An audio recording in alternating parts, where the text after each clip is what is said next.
para repeler un abordaje, de Jack London.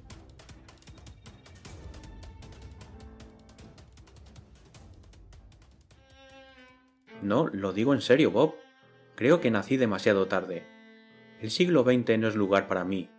Si hubiese podido elegir... Habrías nacido en el 16, interrumpí yo riéndome, con Drake, Hawkins, Raleigh y el resto de los reyes del mar. Eso es, afirmó Paul. Se dio la vuelta y se quedó boca arriba sobre la pequeña cubierta de popa, y dejó escapar un largo suspiro de insatisfacción. Pasaba poco de la medianoche, y con el viento casi a popa, corríamos a lo largo de la parte interna de la bahía de San Francisco, hacia la isla de Bay Farm. Paul Fairfax y yo íbamos a la misma escuela. Éramos vecinos y además amigos. Ahorrando dinero, ganando más y renunciando ambos a recibir una bicicleta por nuestros respectivos cumpleaños, habíamos reunido lo que costaba el Mist, un balandro de 28 pies, con una gavia pequeña y orza de sable.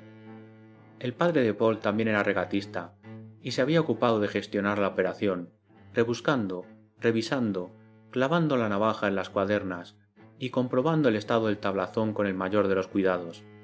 De hecho, había sido en su goleta, la Whim, donde Paul y yo habíamos aprendido lo que sabíamos sobre navegación a vela, y ahora que el Mist era nuestro, nos esmerábamos en mejorar nuestros conocimientos. El Mist, al ser ancho, resultaba cómodo y espacioso.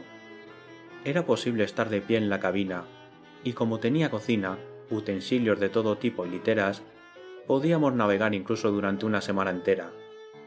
En aquel momento, zarpábamos para realizar la primera de esas travesías largas, y debido a que era la primera, navegábamos de noche.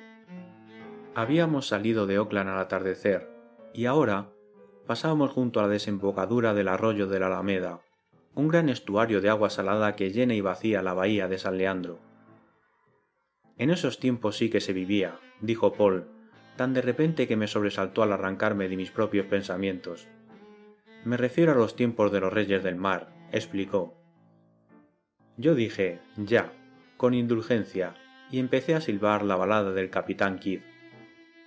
Aunque yo tengo mis propias ideas, continuó Paul, la gente habla de romances y aventuras. Pero yo digo que el romance y la aventura están muertos.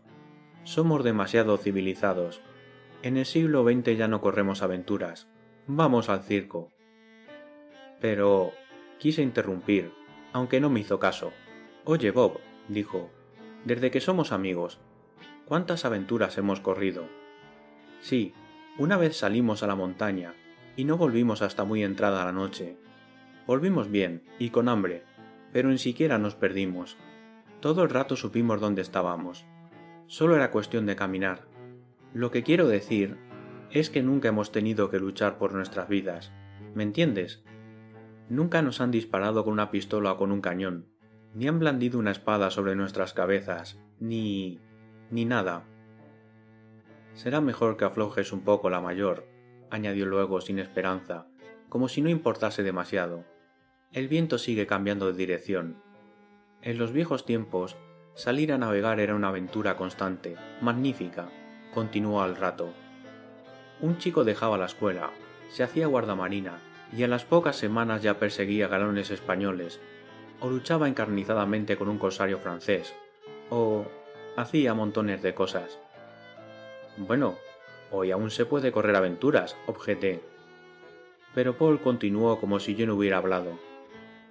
Hoy salimos de la escuela, y pasamos a secundaria, y luego a la universidad, para acabar trabajando en una oficina o ser médicos o cosas parecidas. Y solo tenemos contacto con las aventuras que leemos en los libros. Mira, tan seguro como que ahora estoy sentado en la popa del balandro Mist, lo estoy de que no sabríamos qué hacer si se nos presentara una aventura de verdad. ¿Tú crees que lo sabríamos? No sé, respondí para no comprometerme. Pero no serías un cobarde, ¿verdad? Preguntó. Yo estaba seguro de que no, y se lo dije. Aunque no hay que ser un cobarde para perder la cabeza, ¿no? Estuve de acuerdo en que a veces los valientes se alteran. Entonces, resumió Paul con un deje de tristeza en la voz, es probable que desperdiciásemos la aventura. Es una pena, no puedo decir más. Pero aún no se nos ha presentado ninguna aventura, respondí, porque no me gustaba verlo deprimido por nada. Paul era un tipo peculiar, para algunas cosas, y yo lo conocía muy bien. Leía mucho, tenía mucha imaginación, y de vez en cuando se ponía triste, como ahora. Por eso dije, no se nos ha presentado la aventura, y no tiene sentido preocuparse por si la desperdiciamos o no. También podríamos salir estupendamente. Paul guardó silencio un rato, y yo ya pensaba que se había olvidado del asunto, cuando dijo de repente, «Imagina, Bob Kellogg, que ahora mientras navegamos, ahora mismo, y no te pares a buscarle un motivo, un barco se abalanza sobre nosotros, con hombres armados a bordo. ¿Qué harías para repeler el abordaje? ¿Crees que estarías a la altura?» «¿Qué harías tú?», pregunté con toda la intención. «No olvides que a bordo no llevamos armas de fuego». «Entonces te rendirías», quiso saber enfadado. «¿Y si fueran a matarte?» «No sé lo que haría», respondí con frialdad. Yo también empezaba a enfadarme. «Pero te he preguntado qué harías tú, sin armas». «Buscaría alguna salida», contestó. Su respuesta me pareció brusca. Me reí. «En ese caso no desperdiciaríamos la aventura, ¿no crees? Y tú no has dicho más que bobadas». Paul encendió una cerilla, miró su reloj y comentó que ya era casi la 1. Era esa su forma de cambiar de tema cuando una discusión se le torcía, aunque ahora nuestras peleas nunca llegaban a más. Ya nos habíamos peleado bastante en los primeros tiempos de nuestra amistad. Acababa de ver una pequeña luz blanca por delante de nosotros, cuando Paul volvió a hablar. «Una luz de fondeo», dijo. «Vaya sitio más raro para fondear. Podría ser una gabarra, así que déjale margen». Varié el rumbo del Mist. El viento hinchó las velas. Nuestra velocidad aumentó, y pasamos junto a la luz con tanto margen que no pudimos divisar la clase de embarcación que señalaba. De repente, el Mist aflojó y empezó a avanzar despacio, como si lo hiciera sobre barro blando. Los dos nos sobresaltamos. El viento soplaba con más fuerza que nunca, y sin embargo casi nos habíamos detenido. «¿Aquí hay marismas? Nunca lo había oído». Eso fue lo que dijo Paul, con un bufido escéptico. Luego cogió un remo, lo metió en el agua y empujó hacia abajo. Descendió hasta que el agua le mojó la mano. No llegaba al fondo. Nos quedamos boquiabiertos. El viento silbaba con energía, pero el Mist continuaba avanzando a paso de caracol. Era como si algo se hubiese muerto en el interior de la embarcación, y lo único que podía hacer yo, a la caña, era evitar que el viento jugase con ella. «Escucha», apoyé la mano en el brazo de Paul. Se oía el ruido de los toletes, y vimos que la luz blanca oscilaba abajo y arriba, y se encontraba ya muy cerca de nosotros. «Ahí tienes tu barco armado», susurré divertido. «Toda la tripulación a sus puestos, preparada para repeler el abordaje».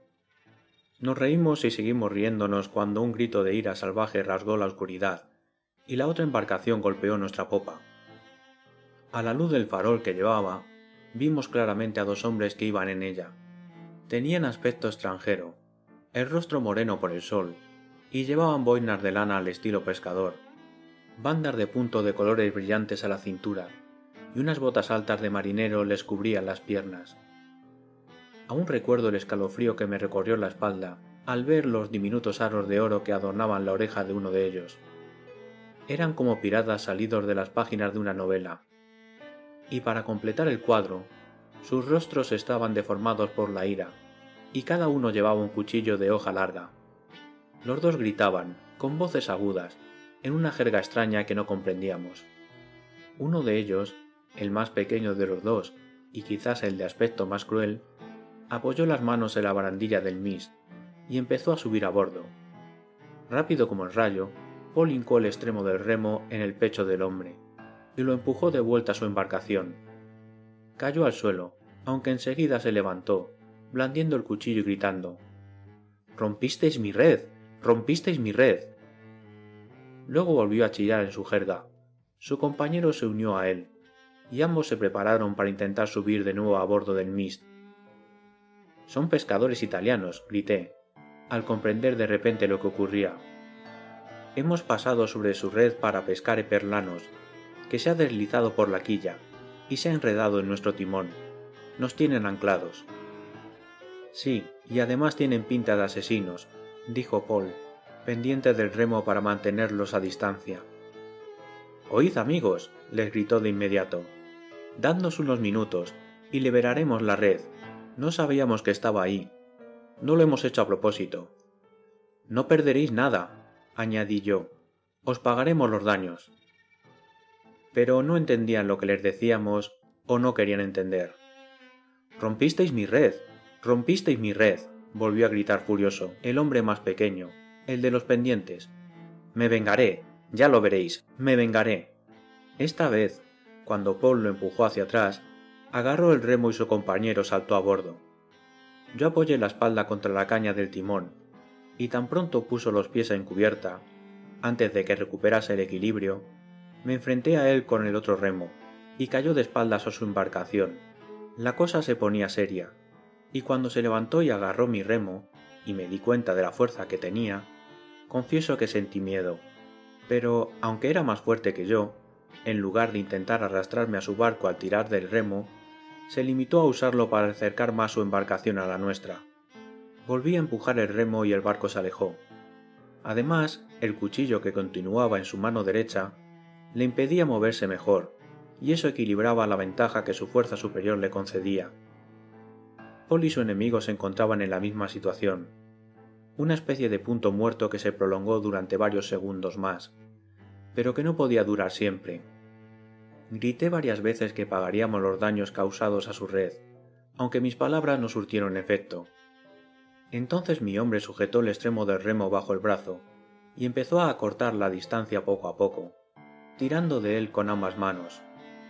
El hombre pequeño hizo lo mismo con Paul.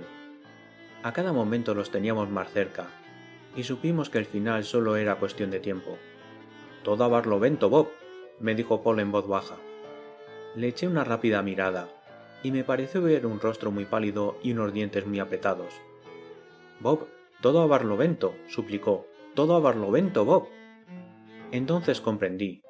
Sin soltar el remo moví la caña del timón con la espalda y doblé el cuerpo para mantenerla donde quería. A pesar de tener el viento a favor, el mist no se movía, y esa maniobra lo obligaría a bandear la mayor. Percibí el momento en el que el viento abandonaba la vela, y la botavara basculaba hacia arriba. El hombre de Paul había logrado poner un pie en la cubierta, por fuera de la barandilla, y el mío empezaba a subir gateando. «¡Cuidado!», avisé a Paul. «¡Ahí viene!». Los dos soltamos los remos, y nos lanzamos al interior de la bañera. En ese instante, la enorme botavara y las pesadas pastecas pasaron veloces por encima de nuestras cabezas, la mayor moviéndose como una gran serpiente enroscada, y el mist se escoró con una violenta sacudida. Los otros dieron un salto para protegerse, pero, de alguna forma, al pequeño se le enredó el cuchillo o cayó sobre él, porque cuando volvimos a verlo estaba de pie en su embarcación, con los dedos ensangrentados entre las rodillas y el rostro deformado por el dolor y una ira impotente. «Esta es la nuestra», susurró Paul, «por encima de la barandilla». A ambos lados de la caña nos dejamos caer al agua agarrados a la barandilla, mientras presionábamos la red hacia abajo con los pies, hasta que se soltó con un fuerte tirón. Enseguida saltamos de nuevo a bordo.